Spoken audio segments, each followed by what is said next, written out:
All right. Good morning, Austin. This is Zach Racing here for a Saturday morning live from Austin, Texas. It's Saturday morning. Um, I've been going through a few different deals this morning, and I thought I'd just flip them over to you, see if you're in the market, commercial real estate. If you have questions, ask down below. I also have a YouTube channel, Facebook, Instagram, and of course, we're always on the LinkedIn. Um, there's a few projects, three in particular that I wanted to look at this morning in commercial real estate in Austin. We have the Rail Yard that is actually right here in Austin, in the neighborhood I live in, which is St. Elmo. There's North Line, which is obviously north, and Duval.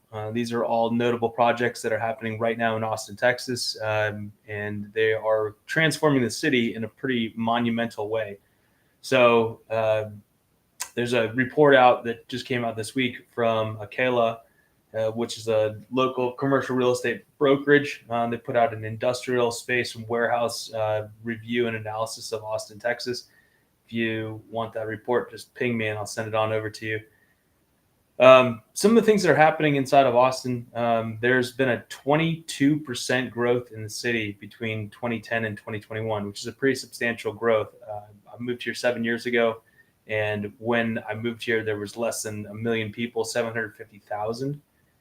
So since 2010, we've got a 22% growth and 16% growth that has happened between 2016 and 2021, which is a pretty substantial number considering that how many people moved here just after or just as the pandemic was starting. So that was a pretty robust growth period that happened. That's primarily due to things like Elon, Samsung.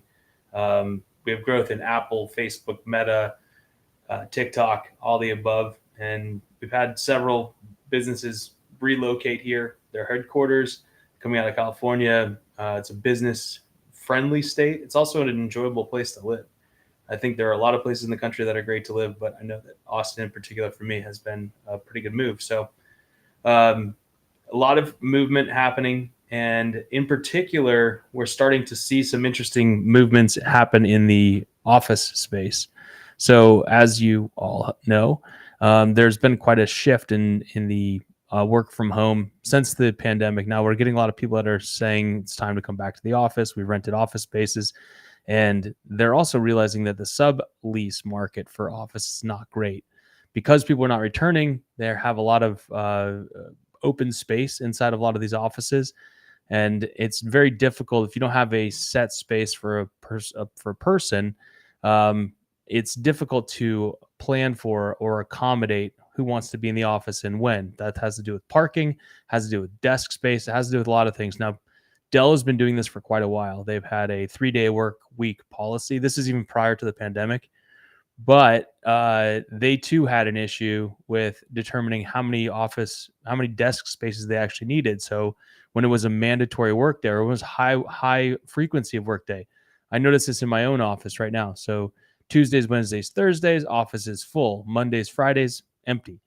The problem with that is it's hard as a business manager to accommodate for a flexible work force. So, everybody wants the desk that they feel that they're entitled to, that they're paying for. In a real estate brokerage, you often have things, a fee called a desk fee, which means that you're paying for office space or you're paying for desk space. And if you don't have a parking space or somewhere to put your laptop or a quiet room to have a conversation for a meeting, all of the above, you get a little bit frustrated. This is not the case where I work, so this is not that. There's not a lot of people in the office right now, and even in a heavy work day, parking is ample and the desk space is as well. So let me know, is that happening in your office space right now? Let me tell you an interesting phenomenon that's happening right now in the commercial real estate world, and I'd love to know your take on it. So we have multiple clients that are Samsung suppliers. And by that, I mean that they're supplying parts and pieces and infrastructure for Samsung and Taylor. They're building a $25 billion facility, actually 9 buildings. I believe, in total in the Austin metro area. And to do that, you need a lot of infrastructure. You need a lot of parts and pieces. And the way I really relate it to a lot of people is the Ford Motor Company doesn't actually produce all the parts that go into the automobile. They are an assembler. They assemble all the pieces, they design them, but they contract all that work out. So the tire person is down the road, and the gearbox is here, and they bring them all together, but they don't store them all at Ford. They, just like Tesla, they have them in separate offices. They have separate warehouses all over. And then when they actually need to put together the car, then they pull the tire and the gearbox and they put it together. So, and then they sell it and produce it. So there are more things than there are more parts. There are more companies involved than just the Ford Motor Company or Tesla or Samsung. So there's a lot of times where there's support needed, and there is, that could be front of office, back office, could be parts, and so on and so forth.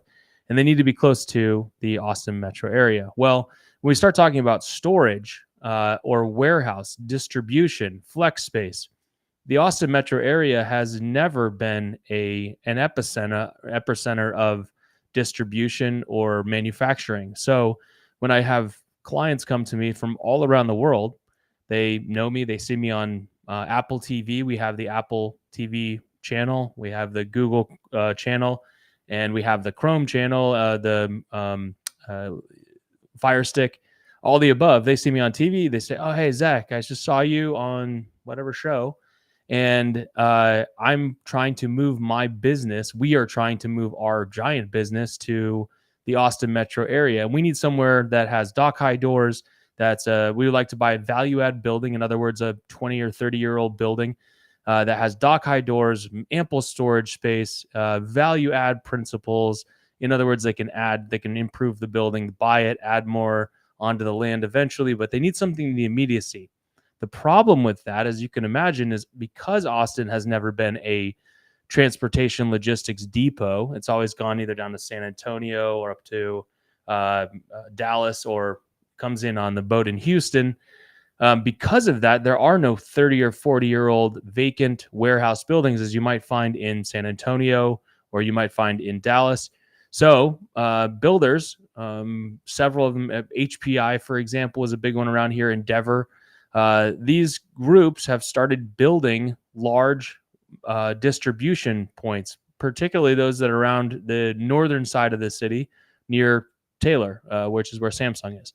So to build a new building, then they want to lease it out because they want to make their money back, because most businesses can't just come in and buy 500,000 square feet or 1 million square feet. I just saw it yesterday.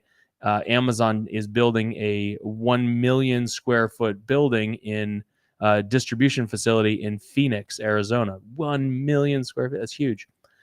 For example, the entire Tesla factory here in Austin is 4.5 million square feet. So that's 4 of these Amazon buildings as the entire Tesla, Cybertruck, and other car manufacturing facility here in Austin. So people come to me, they say, "Hey, we'd love for you to find us a value add 50 to 80,000 square foot building. We'll take it over. We'll buy it. We'll fix it up, but it needs to have dock high doors. It needs to have climate control. It needs to have a lot of the things that just don't and have never existed here in Austin and just have been recently built in the last year or two." So the buildings are not for sale. There are no old buildings to take over with dock high doors on them. So what's the solution? Well, the solution has been, as of late, and here's a good idea and insight for all of you who are looking for a way to make some money in commercial real estate. There are a lot of these old, I would call them call centers. So, Chase Bank would have a giant call center full of stockbrokers and customer service agents. They're in these cubicles, and I know that's going to sound like an odd thing to anybody that is older than I am. Anybody that's or younger than I am. Anybody that's a Gen Xer, for example, or maybe even some millennials that have never worked in a cubicle farm. There are these massive cube farms, and they're single-story buildings. They're usually in a sub-market, meaning they're not really in the downtown area of Austin, but they're outside of Austin. And they used to house massive sales forces of people. 500 people, for example, would show up to a building and make phone calls for 8 to 10 hours a day in these cube farms, or process TPS reports. Shout out Office Space, the movie. File these TPS reports. And when they did that, they'd work their 9 to 5, get back in their car and go home and come back to it the next day, 5 days a week, 40 hours a week. And that was work. Well, that's changed, right? So people are working from home. They're working maybe more, but I would say they're putting out the same amount of effort in most cases, and but they're just doing it on their time. The problem with that is that these huge buildings that that mostly developers built and leased out to companies like Chase said, okay, we're not going to be our employees aren't coming back to the office, so we're either just not going to perform on our lease, or more likely they're still paying on the lease and they're looking for an alternative. One of the great alternatives we've figured out is to take those, and usually they have a false ceiling. So I think there's got to be some psychological barrier that people have with not being in a cube farm that has a 30-foot ceiling. So there is probably 15 feet, and this is in a single story office building. There's probably 15 feet above the ceiling, or the fake ceiling. And you could walk around up there. It's drag wires through there. There's heating and air conditioning up there sometimes. But my clients, who are typically distribution, warehouse, and 3PL, so third-party logistics companies, all they need is a big roll-up door, maybe a dock high, but maybe they have things called levelers, so they can change the floor height, or they can dig a well, or they can create a ramp. So they can modify a single-story office building, usually in a suburban market with large parking lots where they can park these big trucks. They black out all the windows, and they create a warehouse out of formerly a giant office space. They're perfect for this situation. They don't need the reception area, but they can use it. And so they just, everything except for the load-bearing columns, which in some cases there are none. It's just an huge open floor. So in this case, it makes it super easy to do a conversion. So we call it adaptive reuse. So we're taking a building that was designed for one thing, in this case, a suburban office market, clearing out all the cube farms. So if you need a cubicle, I'm your man. So they clear out all the cube farms, cut a few holes in the side of the building where they can bring in trucks. They pull out the ceiling tiles, or pull out the ceiling, and they can be up and running within 60 days. So by the time we close the real estate transaction, they have already created a space where they can store things. In a lot of cases, there's not a large TI budget that's necessary. Most of the building owners are willing to sell it because it's sitting vacant right now. It's just a great adaptive reuse play. Now, I know that we've talked about this before, but I just don't think that there's an adaptive reuse as much for an office building, turning it into a single family home or a livable multifamily building. There's just too many logistical issues. But if you're trying to create more warehouse and industrial space, light industrial flex distribution, what a brilliant idea that is. So if you have an office building, or if you know of an office building, or you'd like some more help on how to do this, I'd be more than happy to lend some ideas. If you have more questions, the last point I wanted to bring up here, and this has to do with what we were just talking about, is office market dynamics.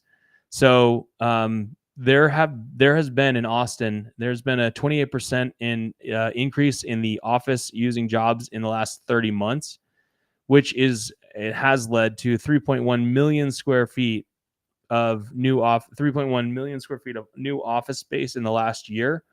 So the flight to quality is real. In other words, they're abandoning, again, these old office spaces in suburban markets, and they're going to these brand new, shiny, Class A office buildings. We see this a lot with TikTok, with Google, with Meta, with Indeed. all of these companies are building these amazing new shiny object buildings with amenities and all-in-one solutions. And so we're going to see a large flight, I believe, from the more suburban office spaces. I have some friends that have a listing, or they're trying to sell building out in the Bee Cave area by the 360 bridge. It's suburban office. It's out there. It's 30 minutes away from the city. It just doesn't make any sense to drive all the way out there unless you live out there. And even so, maybe people want to move, want to drive into the city. Again, there's ample space, and we're sort of seeing a glow up in the office space market, which sort of, it leaves some of the bad dancers on the wall. I'm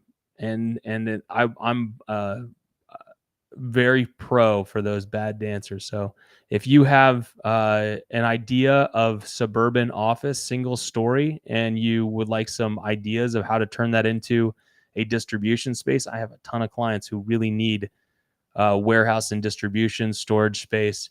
And in those suburban markets, particularly in the north, particularly near Georgetown, Pflugerville, Round Rock, Williamson County, Taylor, Hutto, give me a call if you have questions. But this has been the Austin warehouse and distribution market on March 23rd, 2024. Do me a favor and subscribe, whatever channel you're on. If you're on the Commercial Catalyst page for YouTube, we're trying to get to the level where we can go YouTube live. So I hope this is helpful. Reach out. I'm Zach Raysinger. Talk to you soon.